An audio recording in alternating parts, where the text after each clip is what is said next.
seguidores, caros ouvintes do programa Inclusive. Hoje nós temos uma edição inédita, dedicada para falar sobre longevidade profissional. Veja só que tema importantíssimo. Claro, todos os temas que tratam de inclusão, de empoderamento, de equidade, são importantes. Mas a gente precisa falar de longevidade profissional porque ainda existem empresas que não entenderam que a sociedade mudou. E essa mudança é uma mudança etária. A população brasileira está envelhecendo e vai envelhecer e será uma tendência. Teremos muito mais maduros, 50 mais, 80 mais na sociedade. E aí eu trouxe uma pessoa para falar, uma profissional especializada, que ela vai contar um pouco sobre a expertise dela, que é a Bianca Aichinger. Acertei seu sobrenome. Tudo bom, Bianca? Acertou. Obrigada, Rosa. Tudo ótimo. E você? Tudo bom. Eu queria que você contasse um pouquinho da sua trajetória antes da gente iniciar essa entrevista, porque veja só, você tem 20 anos aí como executiva em grandes empresas. E aí, conta um pouquinho o que levou essa executiva a pensar na longevidade profissional, sendo que é uma mocinha, uma jovem executiva. Acho que eu não sou tão jovem assim, mas eu já tenho 44 anos. E é engraçado até, né, eu te trazer isso aqui. Por quê? Mulher não fala de idade. Não é educado a gente perguntar a uma mulher sobre a sua idade, porque isso traz uma carga de degradação, de depreciação. E eu tô aqui contigo falando dos meus 44 anos, e muito orgulhosa e feliz e me sentindo que eu nunca estive tão bem, eu nunca fui tão capaz e eu nunca fui tão forte quanto eu sou hoje com os meus, né, todos os meus 44 anos. E um dos focos meus como ser humano e como profissional é seguir podendo contar para os outros que idade eu tenho e cultivar um pouco desse orgulho, dessa jornada, dessa construção, né? São muitos anos de construção por aí. E eu cheguei aqui, eu tive uma trajetória que foi muito. É uma trajetória que, quando eu conto para as pessoas, ela é um pouco curiosa. Porque eu sou brasileira, sou gaúcha, mas cresci em São Paulo. Eu fiz faculdade no Brasil. Depois da faculdade, eu tinha um desejo muito grande de morar fora. Fui morar fora. Fui morar na França na época, fiz pós-graduação na França em marketing. Conheci uma pessoa muito especial, que hoje é meu marido.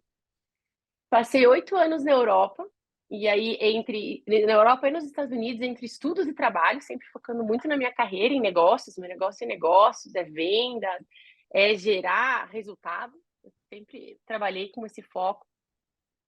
Até que eu voltei para o Brasil em 2010. Tive 3 filhos nesse processo, então a minha mais velha vai fazer 14, meu menorzinho vai fazer 8. E a do sanduíche, chamada Júlia, vai fazer 12. Então eu tenho filhos já que já estão começando a andar com as próprias perninhas. E aí, depois dessa volta para o Brasil, em 2010, eu segui cultivando a minha carreira de executiva e conciliando com o meu papel como mãe. E foi um período bastante desafiador. Sempre fui muito focada, sempre quis trabalhar muito para os resultados e eu sempre me senti muito dividida. Nessa minha caminhada, Rosa, eu passei por uma empresa que foi uma escola de liderança.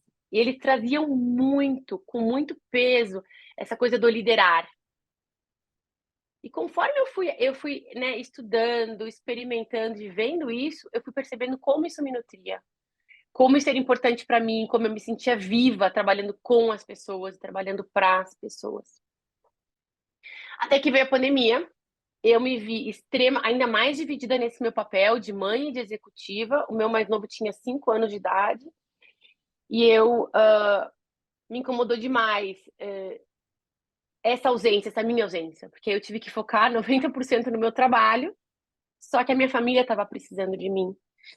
E aí foi literalmente um impulso de resolver, foi uma resolução que me veio, eu vou parar, eu vou pausar. Eu preciso de uma pausa. Meu marido é extremamente parceiro, eu resolvi que eu queria mudar para a Europa, meu marido é de Viena, então a gente foi se mudar para Viena. E lá eu resolvi voltar a estudar. E aí eu resolvi estudar enquanto as crianças iam para a escola. Lá já tinha escola em meados de 2020. Eu fui estudar um pouco sobre desenvolvimento humano. Eu fiz uma formação em coaching, tive uma grande sorte de ter uma formação excelente lá, presencial em inglês. E aí eu comecei a estudar de fato isso que era aquilo que me nutria de um lugar mais instintivo, mas eu resolvi entender. Isso faz 3 anos. Desde então, eu trabalhei muito nessa área com coaching tanto de indivíduos quanto de grupos e equipes. Estudei diversas metodologias. E hoje o meu foco é muito neste lugar em que o negócio se encontra com o ser humano. Então, eu entendo do mercado corporativo, porque eu já caminhei este caminho, e eu entendo do ser humano, porque eu também já fui liderada, já fui líder, e estudei em profundidade, sigo estudando em profundidade o tema. Então, Você, são duas paixões que eu uno. você é uma coach, então, hoje, né? Uma coach profissional. Eu sou uma coach profissional e a gente trabalha não só com indivíduos, a gente trabalha também com desenvolvimento organizacional, com cultura, com formação de equipes. Muito bom, é muito importante, né? Como eu comentei no início, né? Ainda a sociedade precisa, né? Evoluir em todos os aspectos. Quando você fala de inclusão, quando você pensa em equipes, quando você pensa no todo, né? E a gente está vivendo essa mudança, até mesmo falando em jornalismo, algumas reportagens dedicadas para falar agora de equipes intergeracionais. Por quê? Os jovens são super bem-vindos, claro, eu adoro aprender também, porque eu faço parte do 50 a mais, né? Do grupo mais velho, né? Vou colocar assim. Mas, eventualmente, as experiências, em função até mesmo das mudanças, o mundo, vamos dizer assim, um pouco antes, era de uma forma completamente diferente que é hoje. Então, é legal ter essa mistura, que aí o resultado é muito melhor, né? E aí a gente vem percebendo isso, e eu quero entrar aqui na sua entrevista, né? A gente tem aí, olha, duas personalidades, assim, em suas áreas que nos deixaram recentemente. Uhum. Uma delas, e ambas tiveram carreiras maravilhosas, cada qual na sua área, né? A Palmirinha na área da culinária, gastronomia, e a Rita Lee, escritora, cantora, música, enfim, artista, né? E elas nos deixaram, porque é aquela coisa do ciclo da vida, né? É uma pena a gente, às vezes, ter que dizer adeus para pessoas como as duas, né? Foram muito importantes, cada qual nas suas áreas. E elas deixaram lições, elas vão ser sempre inspiradoras, né? E eu queria que você falasse um pouquinho sobre isso, por quê? Porque não somente elas, outras profissionais, às vezes elas passam, não são percebidas, né? Outras são percebidas, enfim. Cada pessoa tem que deixar sua mensagem. Fala um pouquinho sobre isso. Para mim, o que elas têm em comum, eu acho que foi a versatilidade das duas. Então, as duas, elas trabalharam em diferentes, elas fizeram coisas muito diferentes no decorrer da vida. A Palmeirinha, a gente conheceu a Palmeirinha com 60 e tralalá anos na televisão. Só que antes disso, ela foi empregada doméstica e ela trabalhou em restaurante. A Rita Lee, ela começou trabalhando em banda. Aí ela era dos Mutantes, lá nos anos 60. Aí ela se lançou solo um pouco depois e foi experimentando com estilos. Ela experimentou com pop, com rock, com samba. E ela foi vivendo e ela foi experimentando. E aí, quando eu olho, né, isso que as trajetórias de vida das duas, que não tem como separar a vida da carreira, o que me vem foi que elas têm em comum é uma. Elas se reinventaram e elas assumiram riscos no decorrer da vida, não só uma vez, acho que algumas vezes ambas as duas fizeram isso. Então, me parece que os limites somos nós que nos impomos. E elas foram experimentando, assumindo riscos pequenos, médios e grandes, e aí o processo foi levando as duas e elas acabaram se reinventando algumas vezes no decorrer da vida delas. Se elas não tivessem assumido alguns pequenos ou grandes riscos, elas não teriam saído do lugar. E aí, quando eu olho também a questão da inspiração, outra inspiração que me vem é como não tem uma fórmula só. Então, a Palmeirinha me inspira, e a inspiração ela é individual, porque ela se conecta no nosso coração, pelo acolhimento. Ela conversa, né, ela traz uma humildade, um acolhimento que faz com que as pessoas, por mais que a gente não a conheça, a gente sente que ela é uma pessoa próxima, uma pessoa querida. Já a Rita Lee, ela me inspira no sentido de ousadia, de autoconfiança. Uma mulher que, se pra gente é difícil falar sobre determinados temas hoje, como é que isso era 60 anos atrás, em que ela já encarava, já falava, já se expunha? Então, um grande exemplo de coragem. As duas são grandes exemplos de coragem, mas com estilos autênticos e específicos, e cada uma se conectando com a gente desses lugares delas. Não tem uma forma, é delas. Né? Exatamente. Não há limites, a mulher pode estar onde ela quiser. E em qualquer assim trabalho, né, que você venha a realizar com equipes, mulheres, é muito importante você trazer essas carreiras inspiradoras, nessas lições. E aí eu queria que você falasse um pouquinho também, como que você entende, quais são as principais diferenças que você identifica entre o idoso de ontem e o atual? Aliás, assim, vou te falar, existe, né, a simbologia, né, os ícones para o idoso, né, para a pessoa com deficiência, para a pessoa surda, enfim. O do idoso, particularmente falando, eu acho que ele está obsoleto, porque o que que acontece? Claro, eu tenho, por exemplo, a minha mãe, ela é uma idosa, ela é 80 a mais, e ela precisa usar bengala por uma questão dela, mas o que eu entendo é que você não pode generalizar, né? E você não pode, não existe mais essa associação, porque o idoso, ele tem mais acesso à saúde, à informação, ele constrói a maturidade de uma outra forma. Então, queria que você falasse um pouquinho sobre isso. É, acho que é importante trazer um pouco disso que você trouxe, né, das mudanças que aconteceram. A minha avó vivia num outro mundo. E de lá para cá, a medicina avançou, então a gente tem condições físicas de seguir ativo e de contribuir por muito mais tempo. O acesso à tecnologia também permite que o idoso esteja antenado, esteja se reciclando, esteja conectado. O idoso de antigamente, e aí de novo eu vou voltar para minha avó, a única conexão dela era a família dela. Tinha um amigo ou outro. Então era um mundinho que se fechava. Devagarzinho o mundo ia ficando menor. O que é o contrário do mundo de hoje. O mundo de hoje, se você quiser, né, a oportunidade está lá. Você pode ter acesso às mesmas coisas, independente da sua idade. E da sua mobilidade também. Então, com esse excesso de tecnologia, os idosos têm outras possibilidades. E também tem uma questão que eu acho que é importante, que nos afeta, que é a questão dos divórcios. As famílias mudaram. Então, as pessoas estão se divorciando. E eu conheço diversos casais que se divorciaram mais tarde. Os filhos já crescidos, os filhos saindo de casa. O que faz com que o idoso seja, em muitas situações, sozinho, solitário.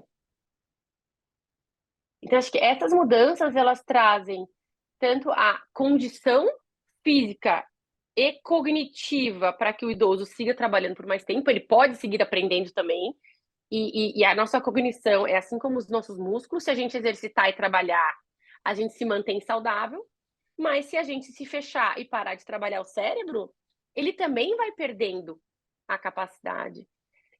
E tem também a necessidade do idoso de seguir trabalhando, porque é onde a pessoa vai ter seus relacionamentos sociais, é onde a pessoa que, né, em alguns casos agora morando sozinha, vai ter essa oportunidade de conexão, que também é uma questão básica da saúde humana. Estar com outras pessoas, pertencer, afeto.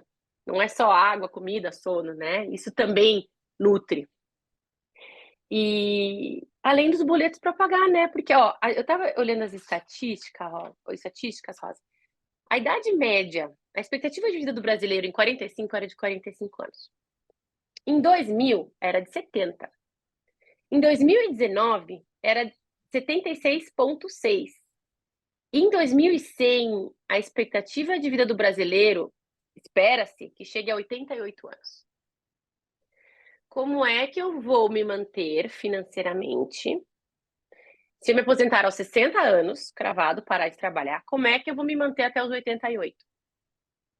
E os Exatamente. boletos que eu vou ter para pagar, né? Até porque, assim, também, você falou algo importante, né? O número de divórcios, ele é escancarado, ele é muito maior e a tendência vai se manter também, porque, assim como tem muitos casamentos, tem muitos divórcios, né? É a questão da mentalidade mesmo, né? A mudança, o mindset é outro, o momento é outro. Isso não quer dizer que eu esteja querendo ditar algo, é uma tendência mesmo, isso é natural, né?